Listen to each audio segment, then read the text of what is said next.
Hello everyone, welcome to Star IQ. उम्मीद है कि आप बहुत अच्छे होंगे और आप सभी प्यारे बच्चे जो हैं वो हरियाणा सिविल सर्विस यानी कि एचसीएस की प्रिपरेशन भी कर रहे होंगे। जो लोग पहले से ऑलरेडी फोकस हैं और जो बहुत लंबे टाइम से तैयारी कर रहे हैं वो तो इस वीडियो को यहीं पे स्किप कर दीजिएगा, क्योंकि उन लोगों को बहुत अच्छे से पता लग चुका है और जितनी उन्होंने वीडियो देखनी थी वो देख चुके हैं। लेकिन जो लोगों ने नोटिफिकेशन देख के मन बनाया है या बहुत लंबे टाइम से ऐसा सोच रहे हैं कि यार अप्लाई करूं या ना करूं, डबल माइंडेड से हो रहे हैं, उन लोगों के लिए वीडियो बड़ा खास है। क्या करूं, कैसे प्रिपरेशन करूं, पेपर तो सर पे ही आ गया है, मई जून में पेपर बता दिया है, तो अब मैं कैसे करूं, कहां से पढ़ूं, क्या सिलेबस पढ़ूं, मुझे तो पता ही नहीं है सर। तो ये जो सवाल आपके मन में चल रहे हैं, ये द्वंद्व का युद्ध जो चल रहा है मन में, उसी के लिए एक छोटा सा वीडियो है आपके लिए। मैं अपने एक्सपीरियंसेस आपको जो है शेयर कर रहा हूं। अगर आपको अच्छा लगे ये तो आप इसे अप्लाई जरूर कर लीजिएगा। पहली तो बात, किसी के कहने से ये फॉर्म अप्लाई मत करिएगा, ये कोई मजाक नहीं है। ऐसा नहीं है कि ग्रुप डी की वैकेंसी निकली है, भाई पड़ोसी ने फॉर्म भरा है तो उसको फ़ोन करके कह दिया कि भाई तू मेरी भी वैकेंसी का जो है ये मेरा भी फॉर्म अप्लाई कर दियो।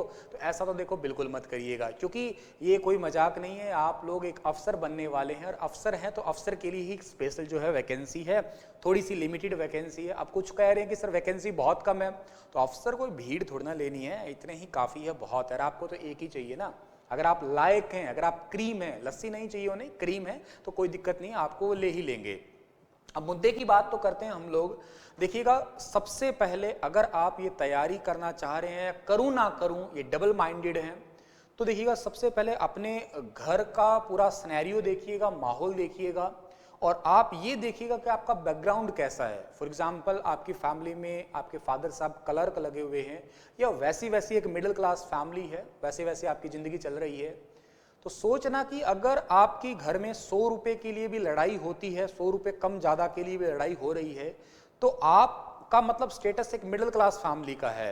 आप उससे थोड़ा और ऊपर उठना चाहते हैं। ऊपर उठने के लिए आपको कोई एक जॉब चाहिए, एक अच्छी वाली जॉब चाहिए। अच्छी वाली जॉब में इसका नाम शामिल है, क्योंकि हरियाणा में भी सबसे बड़ी पोस्ट आप कह सकते हैं यही वाली है, अगर आप सरकारी नौकरी की बात कर रहे हैं यहाँ पे। तो सबसे पहली बात है कि आप अपने फैमिली का स्टेटस बदलना चाहते हैं। आई मीन क्लर्क लेवल का स्टेटस जो है, एक मिडिल क्लास फैमिली का स्टेटस है, उससे आप एकदम हायर लेके जाना चाहते हैं। अगर कुछ ऐसा है मन में तो आप ये फॉर्म अप्लाई करिएगा, क्योंकि मौके बार बार नहीं आते हैं। ये मौका 2-3 सालों में एक बार मिलता है। 2018 के बाद में हमें अभी ही मौका मिला है, आगे ना जाने कब मिले, आगे तो क्या हो, क्या चेंजेस हो, इस मौके को अभी मत गवाइए। अगर आपकी ग्रेजुएशन पूरी है तो पहली तो बात ये भी है यहाँ पे, और अगर आप 18 से 42 साल के बीच में आते हैं तो एज भी यहाँ पे मायने रखती है। पहली बात हुई। दूसरी बात ये होती है कि किसी के कहने पे नहीं ये अप्लाई कर सकते आप, क्योंकि कोई भी काम आप किसी के कहने पे नहीं कर सकते हैं। मुझे एक ऐसी बात लगती है, सही जो लगती है वो ये है कि आपको कोई भी काम करने के लिए अगर चाहिए तो वो चाहिए वजह चाहिए। अगर आपके पास में वजह नहीं है तो आप कुछ भी नहीं कर सकते। ये गारंटी शुदा बातें हैं भाई, ठीक है, ये प्रैक्टिकल बात है। वजह आपको चाहिए, एक बर्निंग डिजायर जो है ना वो आपके अंदर होना चाहिए, एक नेसेसरी कंडीशन है। सर बर्निंग डिजायर कहाँ से लाऊं, ये मोहब्बत ये प्यार मैं कहाँ से लेके आऊं पढ़ाई के लिए? तो पढ़ाई के लिए मोहब्बत प्यार लेके आओगे तब जब आपको वजह मिल जाएगी जिस दिन। अब तो आप पढ़ रहे हो, ठीक है, उसने फॉर्म भरा है मैं भी भर देता हूँ, ठीक है, एचसीएस बड़ी पोस्ट है मैं भी अप्लाई कर देता हूँ, ऐसे नहीं। ये दिन रात का जो स्टडी का प्लान बनेगा, जो आप लोगों को कम से कम 10 to 12 आवर्स का स्टडी का प्लान बनेगा ना, वो तभी आ पाएगा जब वजह हो। क्योंकि वजह होने के बाद में आदमी, पानी तो पानी है, खून भी पी जाता है, इस बात का आपको बहुत अच्छे से पता है। ऐसे ऐसे लोग हैं जिन्होंने अपने टॉयलेट भी पिया है। अभी मान लेते हैं आप रेगिस्तान में चले जाइएगा, आप टॉयलेट भी पी जाएंगे वहां पे, तो एक गारंटी बात है, ठीक है। वजह अगर है तो कुछ भी कर सकते हैं, वजह ही नहीं है, क्यों सरकारी नौकरी की तैयारी कर रहे हो, ठीक है कर रहा हूं बस वैसे ही, कोई भी जॉब मिल जाए, तो ये कोई भी मिल जाए तो आप बिल्कुल मत आइएगा यहाँ पे, फालतू में यूं ही नंबर बढ़ाएंगे आप लोग। अगर आपको रियलिटी में लगता है कि मेरे पास में वजह एक ही, बस डबल माइंडेड नहीं, एक ही तरफ जाना है, ना तो एसएससी है, ना ग्रुप डी है, ना रेलवे, ना उधर है ना उधर है, बस सपना एक है, किताब से देखो, इससे बड़ा मोटिवेशन मेरे पास नहीं है। अगर आप पढ़ रहे हो तो आपकी पलके जो है किताब पर उठते ही, आपकी जो पलके उठी है तो सामने आपको सामने एचसीएस लिखा मिलना चाहिए, एचपीएससी लिखा मिलना चाहिए, डीएसपी लिखा मिलना चाहिए, टीएम लिखा मिलना चाहिए, बीडीपीओ पोस्ट है, अगर ये कोई भी पोस्ट है इनमें से आप चाहते हैं तो ये बर्निंग डिजायर लेके आइएगा। सबसे पहले अपना रूम तैयार कीजिएगा, कमरा तैयार कीजिएगा। कमरा तैयार करने का मतलब आप ऐसा एनवायरनमेंट प्रिपरेशन का बनाइएगा ताकि जहां बैठ के पढ़ सकें, कम से कम आप 10 से 12 घंटे दे सकें। पहला तो काम आपका ये है। डबल माइंडेड होने का यहाँ पे तो कुछ सवाल ही पैदा नहीं होता। डबल माइंडेड तब आप होते जब आपके पास में कोई वजह, अगर देखो आपके पास में वजह ही नहीं है तो आप देखिएगा, स्किप करिएगा इसको। अगर आपके पास में वजह है तो आप प्लीज इस फॉर्म को अप्लाई करिएगा, मैं आपको कहता हूं। और आप लोग अपने खानदान का स्टेटस बदल सकते हैं, खानदान बदल सकते हैं। आपके दादा जिस भी पोस्ट पे थे, जैसा भी था आपका परिवार, आपके पापा ने बहुत स्ट्रगल किया तभी आप आज यहां पहुंच चुके हैं। एक एंड्रॉयड फोन आपके पास में है, इतनी अच्छी जिंदगी आप जी पा रहे हैं। तो आप इससे अगर अपर लेवल पे अब जाना चाहते हैं, अपने खानदान, अपने बच्चों का, या यूं कहिएगा पूरा ही अपने पूरे खानदान का आप नाम चेंज करना चाहते हैं, तो आप इसके लिए प्रिपेयर करिएगा। You have to prepare for HCS। ये बहुत नेसेसरी है।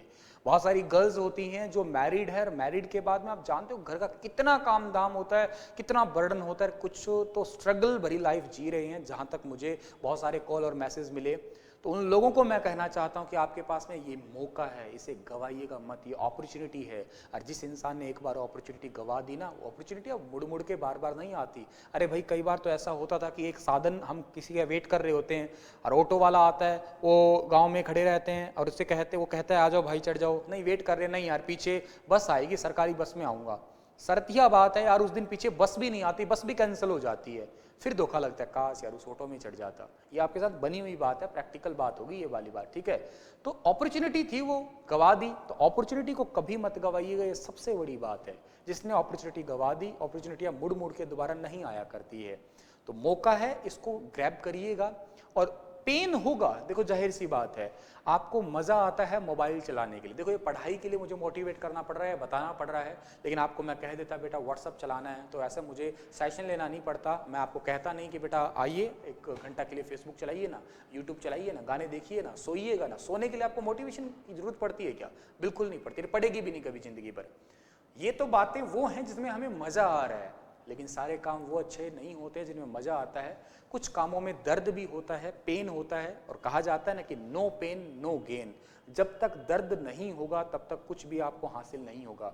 कुछ ही दिनों का दर्द है बचा है, अब तो समझिएगा। कुछ ही दिनों का मतलब, अगर HPSC अपनी बातों पे रहती है तो यूं समझ लीजिएगा कि आपका पेपर आपको जो है मई से लेके और आपको जो है अगस्त तक का सफर आपका जो मेन का, या यूं कहिएगा आप लोग अगस्त के बाद में आगे 2-3 महीने आगे जाते हैं, दिसंबर नवंबर तक की बात जाती है आपकी, तब तक का सफर है। इतने ही दिन आपको पेन में जीना है बस। ऐसा मत समझना कि अभी से सिर्फ प्री की तैयारी कर लूं, मेन छोड़ो, नहीं नहीं नहीं, ये बेवकूफ़ी नहीं करनी। खैर आपको पता होगा, अगर आप UPSC के सीरियस एस्पिरेंट रह चुके हैं या हैं तो, या आप इस सिविल सर्विस को थोड़ा बहुत समझते हैं, तो मैं पहले बता देता हूं कि आज से ही मेन की तैयारी करना शुरू करनी है। मेन की करोगे तभी प्री अपने आप हो जाएगा आपका।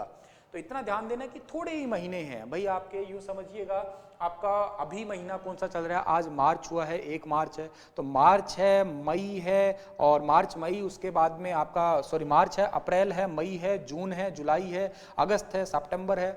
यार थोड़े से महीने हैं, 8-10 महीने क्या अपने जिंदगी के दर्द में नहीं बिता सकते बेटा? 8 महीने दर्द के बिता लो आप लोग। मैं कहता हूं पूरी जिंदगी जो है ना, आप लोग अच्छे तरीके से सुख से रहने वाले हो। एक छोटी सी कहानी आप लोगों ने सुनी है क्या, वो बाज की कहानी? बाज सभी पक्षियों में सबसे ज्यादा जिया करता है और सबसे ऊंची उड़ान जिया करता है। वो बहुत ऊंचा उड़ता है वो। लेकिन 80 के साल के लगभग उम्र होती है, और कभी किसी का गला सड़ा या मरा हुआ मांस नहीं खाता, ताजा फ्रेश मांस खाता है वो हमेशा। उसकी जिंदगी में लगभग 40 से के साल होते हैं ना, 40 से का साल आता है ना, उसके पंख थोड़े भारी पड़ने लग जाते हैं और चोंच भी मुड़ जाती है। चोंच मुड़ गई तो मतलब नया शिकार नहीं ढूंढ सकता, पंख भारी हो गए तो ऊंचा नहीं उड़ सकता। 2 ऑप्शन है उसके पास में। पहला ऑप्शन है पड़ जाए धरती के ऊपर, बिता ले बाकी की जिंदगी, क्योंकि 40 साल 40 आगे और बिताने, दुख में बिता ले भी, टसक टसक के क्या करना है। मरा गला सड़ा मांस मिल जाए तो ठीक है, ना मिले तो ठीक है, क्योंकि पंख तो और भारी भारी होने हैं। एक ऑप्शन है। दूसरा ऑप्शन उसके पास में कुछ और है, क्या? अपने ही चोंच से अपने पंखों को फाड़ देना। हालांकि वो यही काम करता है, अपने ही चोंच से अपने पंखों को फाड़ता है। और बहुत दर्द होता है, आपको कहूं मैं, आपकी उंगली काटिएगा, दर्द होगा ही यार, ठीक है ना, दर्द बहुत होता है। और अपनी उस चोंच को पत्थर पे घिस घिस के तोड़ देता है। बहुत दर्द होता है। नए पंख, नई चोंच आने में उसे 6 महीने का वक्त लग जाता है। 6 महीने बहुत स्ट्रगल भरी जिंदगी होती है। कुछ खाए बिना जिंदगी हो सकती है, हो सकता है कुछ गला सड़ा कुछ मिल जाए किसी का, वो भी मांस खाना पड़ता है, खुद को सेफ भी रखना पड़ता है, कोई दूसरा जानवर आके खा ना ले। लेकिन अगले 6 महीने बाद में वही नए पंख, वही नई चोंच, वही नई उड़ाने, और अगले 40 साल तक बेटा वो जिंदगी कैसे जिएगा? जवानी भरी जिएगा। अगर वो 6 महीने दुख के ना बिताता तो क्या उसके साथ में वो 40 साल जवानी भरे, जोश भरे बीत सकते थे? बिल्कुल नहीं बीत सकते थे। आपको कहना इतना चाह रहा हूं, आप समझदार बहुत हैं, समझ रहे हैं आप लोग। बहुत छोटी छोटी कहानियां हैं, जिन्होंने दर्द महसूस किया है ना, वो तो एक ना दिन जो है ना कामयाब बने ही बने हैं। वो पत्थर वाली कहानी नहीं सुनी तुमने? एक पत्थर ने चोट नहीं सही थी, रोने लग गया था, दूसरे पत्थर ने चोट सही, वो मूर्ति बन गया, मूर्ति पूजी जाती थी। लेकिन जो पत्थर था दूसरा, उस पर हर रोज चोट लगती थी, नारियल फूटता था। सुनिए ना कहानी आप लोगों ने, अरे आपने सब सुनी है। तो एक दिन अगर थोड़े दिन दर्द नहीं सहा ना आप लोगों ने, तो समझिएगा पूरी जिंदगी दर्द सहना पड़ सकता है। तो कोशिश ये कीजिएगा कि थोड़े दिन दर्द सह लीजिएगा, पूरी जिंदगी भर पूजे जाएंगे आप लोग। दर्द कैसा सहना है, अपना टाइम टेबल फिक्स करिएगा। कैसा टाइम टेबल फिक्स करिएगा? लतों को कम करिएगा, अपनी जो लत लगी हुई है उन लत को कम करके। और पहला काम ये करिएगा, आप लोग जो है 10 से 12 घंटे का स्टडी प्लान तैयार करिएगा। अपना रूम जो है वो प्रिपेयर कर लीजिएगा अच्छे से, जहाँ पे एक अच्छे तरीके से एनवायरनमेंट हो। ऐसा नहीं कि कुछ कहते हैं सर मैं सो के पढ़ लूँ, सो के तो बावड़े सोया जाता है, पढ़ा नहीं जाता। तो एक बढ़िया तरीके से आप लोग सीटिंग अपनी प्रिपेयर करिएगा, जहाँ पे बैठ के पढ़ पाए ढंग से आप लोग। चेयर हो आपके आगे, प्रॉपर लाइट का अरेंजमेंट हो, प्रॉपर अपने 5-6 दिन दीजिएगा, ये हफ्ता एटलीस्ट ये दे दीजिएगा आप लोग कि आप अपना सारा स्टडी मटेरियल इकट्ठा कर पाएं, सारी स्टैंडर्ड बुक्स। इसके लिए बुक्स के लिए मैंने ऑलरेडी वीडियो बना रखा है, आप स्टार IQ यूट्यूब चैनल पे चेक कर लीजिएगा। बाकी फिर भी आपको मैं थोड़ा हिंट में बता देता हूं कि प्री के लिए आप घटना चक्कर ले सकते हैं, PCS वाली, ठीक है, काम आएंगी आपकी। 1 ईयर इंडिया बुक ले सकते हैं आप लोग, ठीक है। हरियाणा जी के प्रीवियस ईयर क्वेश्चंस NCERT 6वीं से लेके 12वीं वाली, और CSET के लिए टाटा मैकग्रो हिल जो है या TMH की बुक जो होती है वो पढ़ लीजिएगा। प्री के लिए आपका ये मटेरियल काफी है, क्योंकि अगर लास्ट ईयर देखा जाए तो काफी फैक्चुअल था। लेकिन आपको मैंने जैसा कहा है कि प्री अकेला प्रिपेयर नहीं करना, आपको मेन भी पढ़ना होगा। मेन के लिए जैसे एनिसेंट हिस्ट्री के लिए RS शर्मा ले लीजिएगा, के साथ 8वीं से 12वीं की NCERT भी पढ़नी होगी आपको। मिडिवल के लिए सतीश चंद्रा पढ़ लीजिएगा, मॉडर्न के लिए बिपिन चंद्रा, और 6वीं से 12वीं की NCERT भी। तमिलनाडु बोर्ड की पढ़ सकते हैं, तो इससे अच्छा कुछ हो नहीं सकता। और टाइम बच जाता है आपके पास तो स्पेक्ट्रा पढ़ लीजिएगा, और भी अच्छा हो जाएगा। जियोग्राफी पढ़ना चाहते हैं तो GC लियोंग, DR खुल्लर, ठीक है, और माजिद हुसैन, ये पढ़ लीजिएगा, काफी है। महेश बर्णवाल शुरू में पढ़ लीजिएगा, NCERT लेवल पूरा कर देगा आपका वो, ठीक है। पॉल साइंस के लिए लक्ष्मीकांत है, बताने की जरूरत ही नहीं खास। साइंस के लिए क्या है भाई आपकी, एक तो 6वीं से आप 12वीं की NCERT, 6ठी से 10वीं की NCERT पढ़ लीजिएगा, 12वीं तक NCERT पढ़ लीजिएगा। बाकी घटना चक्कर की किताबें हैं, आती हैं, वो पढ़ सकते हो, PCS वाली, ठीक है, याद रखिएगा। एनवायरमेंट के लिए भी NCERT पढ़ना है आपको, ठीक है। और NCERT के अलावा जो है कुछ ही छोटे छोटे नोट्स आते हैं, इजीली अवेलेबल हो जाते हैं, मिल जाएंगे आपको। आर्ट एंड कल्चर के लिए भी स्पेशली जो है आपकी किताबें आती हैं आर्ट एंड कल्चर की, वो आप पढ़ सकते हैं। और आप NCERT से भी बहुत कुछ सीखेंगे इसमें पढ़ते पढ़ते। करंट अफेयर, पूरे 18 महीने के करंट अफेयर चाहिए आप लोगों को, के साथ में द हिंदू आपकी रेगुलर पढ़ने की हैबिट होनी चाहिए। योजना मैगजीन आप लोगों को पढ़नी है, टाइम्स ऑफ इंडिया भी पढ़ सकते हैं, ठीक है। द ट्रिब्यूनल भी पढ़िएगा, क्योंकि आप HCS की प्रिपरेशन कर रहे हैं यहाँ पे। Haryana current affair Sunil sir आपको हर रोज करवाते हैं, स्टार IQ यूट्यूब चैनल को डेली अपडेट तरीके से पढ़िएगा। जो करंट अफेयर करवाए जाते हैं हर रोज अपनी समझ के साथ में उन्हें डेली पढ़िएगा। नेशनल भी करवाता हूँ, ये हरियाणा भी डेली, दोनों ही। हरियाणा जीके के लिए कोई भी किताब पढ़ लीजिएगा मार्केट की, प्लस में 1 ईयर करंट अफेयर इजीली आपका कवर हो जाएगा। बाकी मैं भी ट्राई करूंगा आपको ये वाला पोर्शन पूरा करवाने की। इंग्लिश के लिए ग्रामर की बुक, प्लस में ऐसे वगैरह करिएगा। और हिंदी के लिए जो है आपकी पिक्सिट पब्लिकेशन की किताबें हैं, और के साथ में स्कूल लेवल की किताबें हैं, ऐसे वगैरह है, उनको पढ़िएगा। आपका पैटर्न आपको जो है वो ऑलरेडी बता चुका हूं मैं, पैटर्न आप लोगों को सभी को अच्छे से पता ही है। पैटर्न क्या है भाई आपका, पैटर्न आपका ये है कि आपका प्री जो होगा, प्री के अंदर GS पेपर होगा, वो 100 मार्क्स का होगा, ठीक है। और CSET जो होगा जस्ट क्वालिफाइंग है, वो भी 100 का है। मेन के अंदर आप लोगों को पता लग ही गया है क्या है जी, इंग्लिश जो है वो कितने की है, 100 की है। हिंदी जो है वो कितने की है, हिंदी भी 100 मार्क्स की है। और जो GS पेपर है, GS वो कितने का है, 200 का। और ऑप्शनल जो गेम चेंजर है ये भी 200 का है। बहुत सारे अभी भी बच्चे हैं ऑप्शनल नहीं चूज़ कर पाए हैं। मैंने इसके लिए भी एक वीडियो अलग से बना रखा है कि ऑप्शनल सब्जेक्ट जो होता है वो कैसे चूज़ करें, तो प्लीज़ आप उसको भी देखिएगा। आपके पास में बहुत सारे सब्जेक्ट की लिस्ट है, मन लगा के प्लीज़ ये काम जरूर करिए, 1-2 दिन के अंदर ही पूरा कर दीजिएगा। ऑप्शनल जरूर चूज़ करिएगा। 3 मार्च से फॉर्म जो है ऑनलाइन हो रहे हैं, 2 अप्रैल तक इनकी लास्ट डेट है।